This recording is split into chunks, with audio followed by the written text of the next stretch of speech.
Hello dear students, welcome to you. मैं सभी विद्यार्थियों का अभिनंदन और स्वागत करता हूं।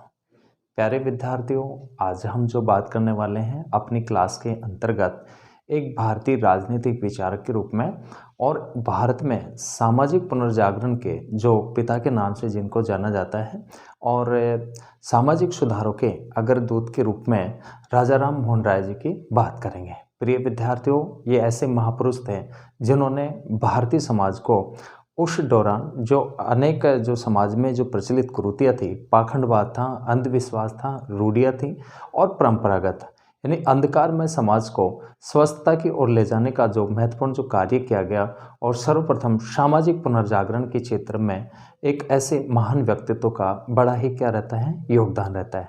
प्रिय विद्यार्थियों, जीवन परिचय के बारे में हम बात करें तो राजा राम मोहन राय का जो जन्म है वो इनका जन्म कब हुआ?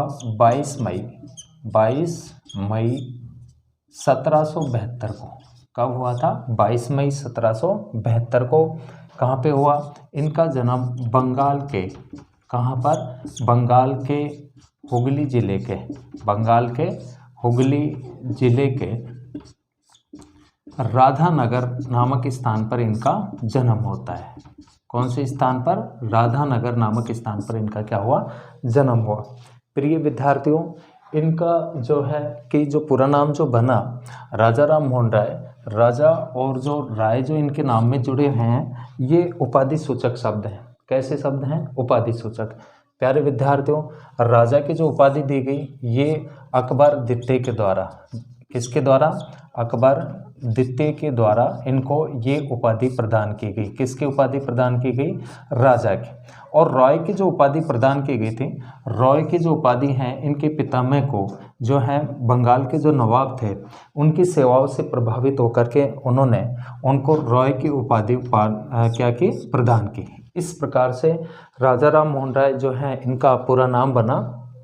विद्यार्थियों, थिंकर्स के रूप में मैं आपको बता दूं कि जो थिंकर्स हैं पॉलिटी के अंतर्गत, राजनीति विज्ञान के अंतर्गत थिंकर्स जो हम पढ़ते हैं मोस्टली रूप में कि दो तरह के थिंकर्स होते हैं।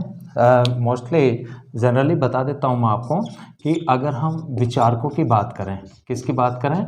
विचारकों की। सामाजिक सुधारक के रूप में भी देखेंगे और एक राजनीतिक विचारक के रूप में भी हम मोस्टली क्या करेंगे? बात करेंगे। प्रिय विद्यार्थियों, विचारक या जो थिंकर्स होते हैं, थिंकर्स में जो है एक तो आते हैं पाश्चात्य राजनीतिक विचारक। कौन से विचारक? पाश्चात्य राजनीतिक विचारक। और एक जो है दूसरे जो टाइप के हैं वो आते हैं भारतीय राजनीतिक विचारक। कौन से विचारक? भारतीय राजनीतिक विचारक। प्यारे विद्यार्थियों, जो है पाश्चात्य विचारक हैं। पाश्चात्य क्योंकि हमें पता है कि राजनीतिक जो दर्शन है, राजनीति की जो शुरुआत होती है कहाँ से होती है? यूनान से होती हैं। और यूनान में उस समय प्रमुख जो केंद्र थे, राज्य थे, कौन कौन से थे? एक तो था एथेंस और एक था कौन सा? स्पार्टा। तो एथेंस और स्पार्टा के मध्य जो मैराथन का जो युद्ध होता है और मैराथन के युद्ध का वहाँ के जो बुद्धिजीवी जो व्यक्ति थे उन्होंने जो उल्लेख किया उसको जो है कौन सा वर्ग कहा गया? सबसे पहले ईसा से पूर्व सोफिस्ट वर्ग। उसको क्या कहा गया? सोफिस्ट वर्ग। ये इस वर्ग में ऐसे जो है विचारक आते थे जो शिक्षा देने का कार्य करते थे। कुलीन वर्ग के परिवारों को जो है क्या देते थे? शिक्षा देते थे और शिक्षा के बदले में क्या लेते थे? पैसे लेने का कार्य करते थे। यानी इनकी शिक्षा निःशुल्क शिक्षा नहीं थी। उसके बाद में सोफिस्ट में ही जो है किसका प्रादुर्भाव होता है? किसका जन्म होता है? सुकरात का। तो कुछ जो विचारक हैं वो सुकरात को जो है सोफिस्ट विचारक भी मानते हैं। कौन से विचारक क्या मानते हैं इनको? सोफिस्ट विचारक। और आपको पता है कि यूनान में जो है 3 गुरु शिष्यों की क्या रही है? परंपरा रही है। कितने की? 3 गुरु शिष्यों की क्या रही है? परंपरा रही है। जिसमें सबसे पहले कौन आता है? सबसे पहले आता है सुकरात। क्योंकि व्यवस्थित जो चिंतन है सुकरात, और सुकरात का जो शिष्य बना वो कौन बना था? प्लेटो। सुकरात के बाद में प्लेटो, और प्लेटो के बाद में आते हैं अरस्तु।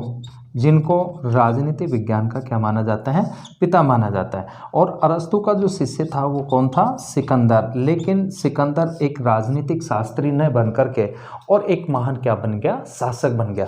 प्यारे विद्यार्थियों, सुकरात जो है कि इनका जो चिंतन था वो व्यवस्थित नहीं मिलता है। व्यवस्थित चिंतन करने का जो कार्य किया गया वो किसके द्वारा किया गया, वो प्लेटो के द्वारा किया गया। किसके द्वारा, प्लेटो के द्वारा। और प्लेटो के ऊपर अपने गुरु सुकरात का भी क्या पड़ता है, प्रभाव पड़ता है। सुकरात को एथेंस में जो है प्राणदंड दे दिया गया था, क्योंकि वहाँ की जो कुलीन जो लोकतांत्रिक जो व्यवस्था थी उसका इन्होंने क्या किया, विरोध किया। और इस प्रकार से वहाँ के सत्ता में जो लोग थे उन्होंने सोचा कि इस प्रकार से उनको सत्ता से हाथ धोना पड़ेगा। तो उन्होंने सुकरात पर अभियोग चलाया और अभियोग चला करके इनको विषपान करा करके क्या दे दिया, प्राणदंड दे दिया। और इनके प्रभाव में कौन आया था, प्लेटो ने शिक्षा इसे प्रदान की थी, जैसे सद्गुण ही न्याय है, शासन क्या है, एक कला है। तो इसका महत्वपूर्ण जो है क्या पड़ा, प्रभाव पड़ा। और जब सुकरात को प्राणदंड दिया गया तो प्लेटो को राजनीति से क्या हो गई, विरक्ति हो गई, क्योंकि प्लेटो भी जो है शासन कला में या शासन व्यवस्था में भाग लेना चाहता था। लेकिन जब उसके गुरु को प्राणदंड दे दिया गया तो प्लेटो को राजनीति से विरक्ति हो गई, नियति को और ही मंजूर था। प्लेटो जो है एक जो है कुशल राजनीतिज्ञ न बनकर यूनान का प्रथम दार्शनिक बन गया, यानी महान क्या बन गया, दार्शनिक बन गया। तो यूनान का जो प्रथम दार्शनिक होने का जो श्रेय दिया जाता है वो किसको दिया जाता है, प्लेटो को जाता है। किसको दिया जाता है, प्लेटो को जाता है। और प्लेटो ने महत्वपूर्ण जो है कृतियाँ लिखी, ग्रंथ लिखे, जैसे द रिपब्लिक है, क्रीटो है, मीनो है, सोफिस्ट है, अपोलॉजी है, पाइथागोरस है। और प्लेटो ने एक शिक्षणालय भी खोला था जिसका नाम क्या था, अकादमी था। उसके बाद में जैसे प्लेटो के संदर्भ में मैक्सी ने भी लिखा है कि सुकरात के रूप में, जो प्लेटो के रूप में सुकरात पुनर्जीवित हो उठा। तो विद्यार्थियों, हम पाश्चात्य विचारकों की बात करते हैं तो सबसे पहले जो है सोफिस्ट विचारक, क्या कौन से विचारक आएंगे, यानी सोफिस्ट वर्ग के विचारक या सोफिस्ट विचारक। और इनका जो चिंतन था वो बिखरा हुआ था। इसके बाद में जो है सोफिस्ट में किसको माना जाता है, सुकरात को। और व्यवस्थित करने का जो कार्य किया गया वो किसके द्वारा किया गया, प्लेटो के द्वारा। प्लेटो एक आदर्शवादी विचारक था। और प्लेटो के जो शिष्य बने वो कौन बने, अरस्तु। प्लेटो की शिक्षण संस्था का नाम क्या था, अकादमी था। अरस्तु का शिष्य कौन बना, सिकंदर। लेकिन सिकंदर शासक न बन करके और क्या बन गया, एक महान शासक बन गया। तो प्रिय विद्यार्थियों, ये प्राचीन यानी हम पाश्चात्य राजनीतिक विचारकों को भी जो है दो भागों में, मोस्टली तीन भागों में बांट सकते हैं। एक तो जो है कौन सा आ जाएगा, एक तो आ जाएगा प्राचीन, ठीक है।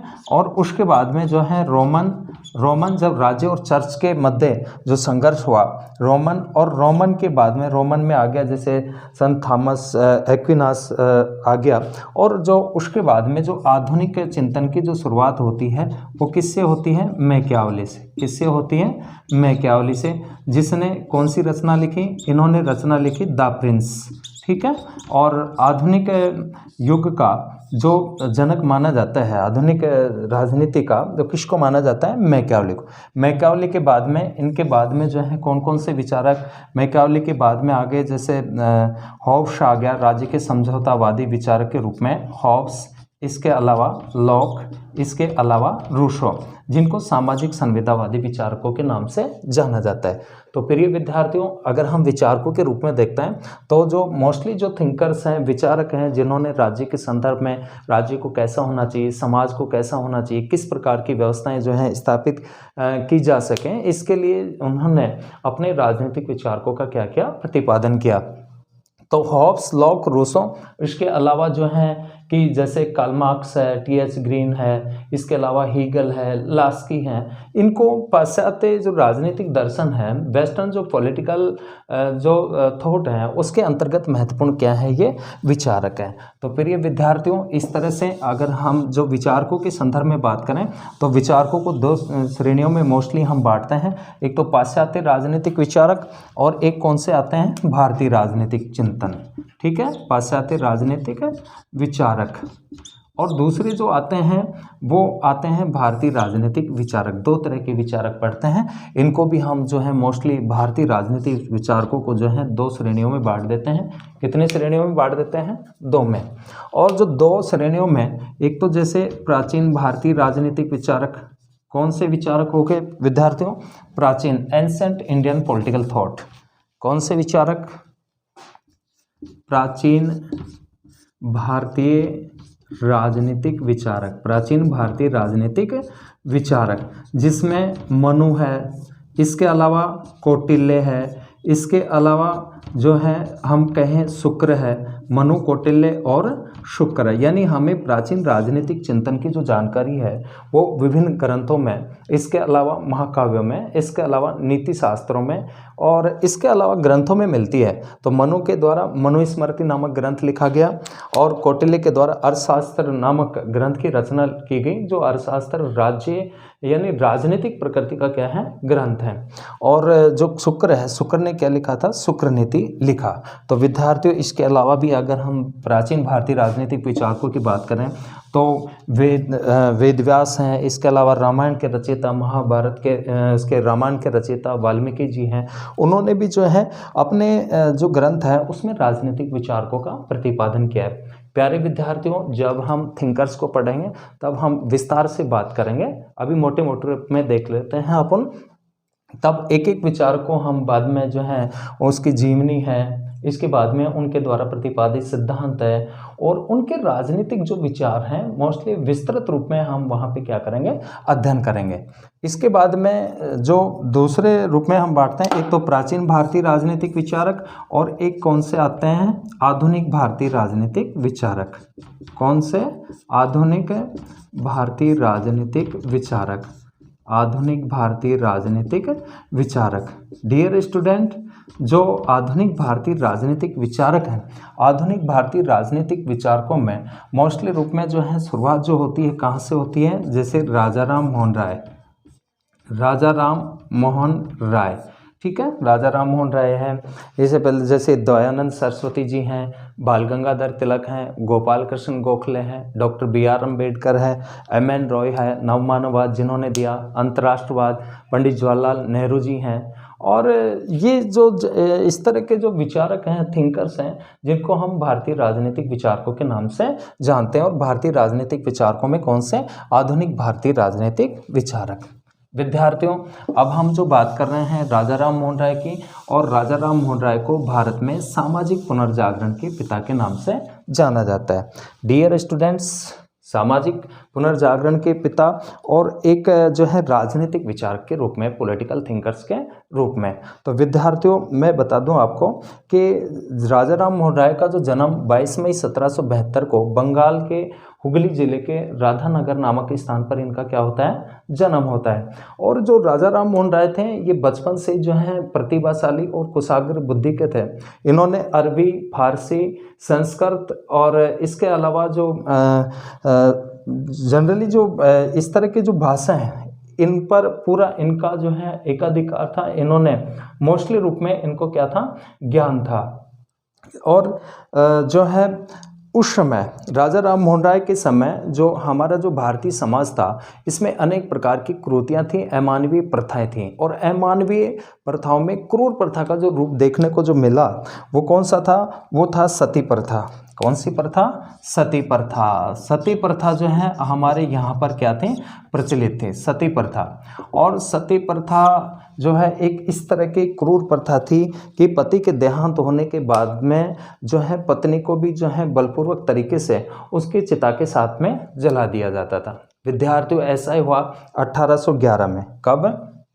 1811 में इनके बड़े भाई जगमोहन की मृत्यु हो जाती है और इनकी जो भाभी थी उनको बलपूर्वक, जिनकी आयु मात्र 17 वर्ष की थी, उनको बलपूर्वक उनकी चिता के साथ में इच्छा न होते हुए भी जबरदस्ती जो है उनको जला दिया जाता है। प्रिय विद्यार्थियों, इस घटना ने राजा राम मोहन राय के हृदय को झकझोर दिया और उन्होंने हमारी भारतीय समाज में जो है इस प्रथा का उन्मूलन करने का जो है बीड़ा उठाया और इसके लिए न केवल अति हिंदूवादी जो व्यक्ति थे उनके विरोध का सामना करना पड़ा, बल्कि राजा राम मोहन राय ने इस क्रूर प्रथा के खिलाफ एक लंबी क्या लड़ाई लड़ी, संघर्ष किया उन्होंने। और उनके इस संघर्ष के जो परिणाम स्वरूप जो है 1829 में, कब 1829 में लॉर्ड विलियम बेंटिक, 1829 में लॉर्ड विलियम बेंटिक ने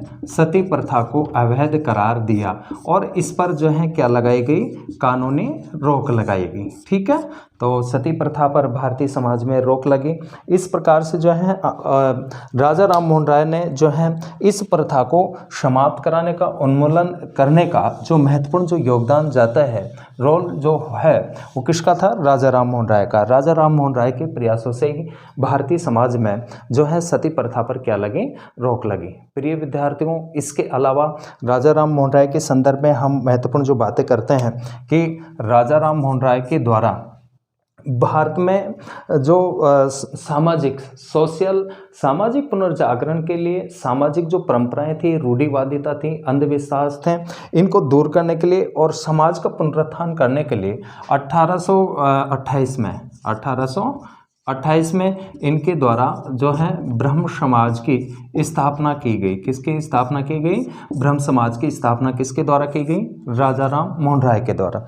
और इसके अलावा जो है इनके द्वारा दो समाचार पत्र मोस्टली जो है निकाले जो गए, एक तो बंगाली भाषा में, कौन सी भाषा में, बंगाली भाषा में, तो था संवाद कौमुदी। कौन सा न्यूज़पेपर या पत्र जो था, समाचार पत्र संवाद कौमुदी। और इसके अलावा फारसी भाषा में इन्होंने जो है, फारसी भाषा में इनके द्वारा जो है मिरात उल अखबार का क्या किया गया, प्रकाशन किया गया। विद्यार्थियों, ध्यान देने योग्य बातें हैं कि राजा राम मोहन राय को जो है भारत में जो है राष्ट्रीय पत्रकारिता के जनक के नाम से भी जाना जाता है। राष्ट्रीय पत्रकारिता के जनक के रूप में किसको जाना जाता है, राष्ट्रीय पत्रकारिता के जनक के रूप में इनको जाना जाता है, राजा राम मोहन राय को। इसके अलावा विद्यार्थियों, इनको जो है भारतीय राष्ट्रवाद का जो है क्या कहा जाता है, जनक भी कहा जाता है। ये एकेश्वरवाद के प्रबल समर्थक थे और बहुदेववाद के क्या थे, विरोधी थे। प्रिय विद्यार्थियों, जो है कि सुभाष चंद्र बोस ने राजा राम मोहन राय को जो है युगदूत की क्या दी, संज्ञा दी। किसकी संज्ञा दी, युगदूत के। किसके द्वारा, सुभाष चंद्र बोस के द्वारा, नेताजी सुभाष चंद्र बोस के द्वारा जो है किसकी संज्ञा दी गई, युगदूत की। युगदूत की क्या दी गई, संज्ञा दी गई।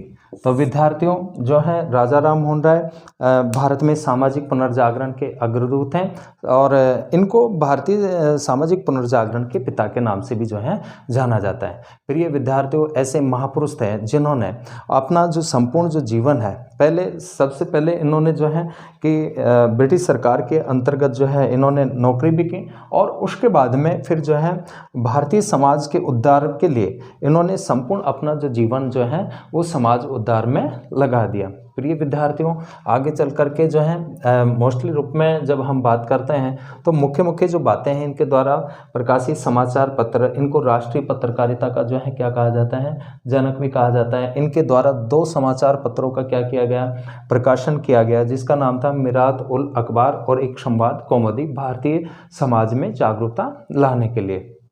प्रिय विद्यार्थियों, ये स्वतंत्र प्रेस के जो है प्रबल क्या थे, समर्थक। जब 1878 में वर्नाक्युलर प्रेस एक्ट पारित किया और इसमें इस एक्ट के द्वारा जो है क्या कर दिया गया था, भारतीय प्रेस को प्रतिबंधित कर दिया गया था और 1881 में जो है लॉर्ड लिटन ने उस पर रोक लगाई और रिपन के द्वारा उसको क्या कर दिया गया था, रद्द कर दिया गया था।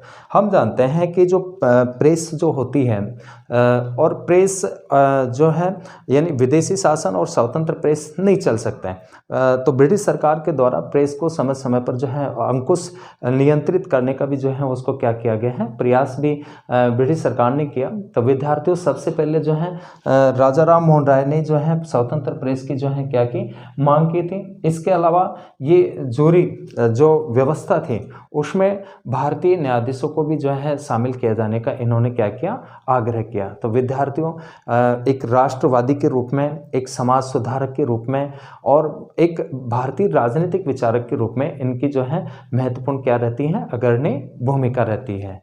प्रिय विद्यार्थियों, हमने राजा राम मोहन राय के जीवन परिचय और इनकी जो मृत्यु हुई, इनकी जो मृत्यु है वो 1833 में कहाँ पे, ब्रिस्टल नामक स्थान पर। कब? 1833 में। मृत्यु कब हुई? 1833 में इंग्लैंड में ब्रिस्टल नामक स्थान पर इनका क्या हो जाता है, देहांत हो जाता है। तो विद्यार्थियों नेक्स्ट क्लास में हम और थिंकर्स के बारे में बात करेंगे।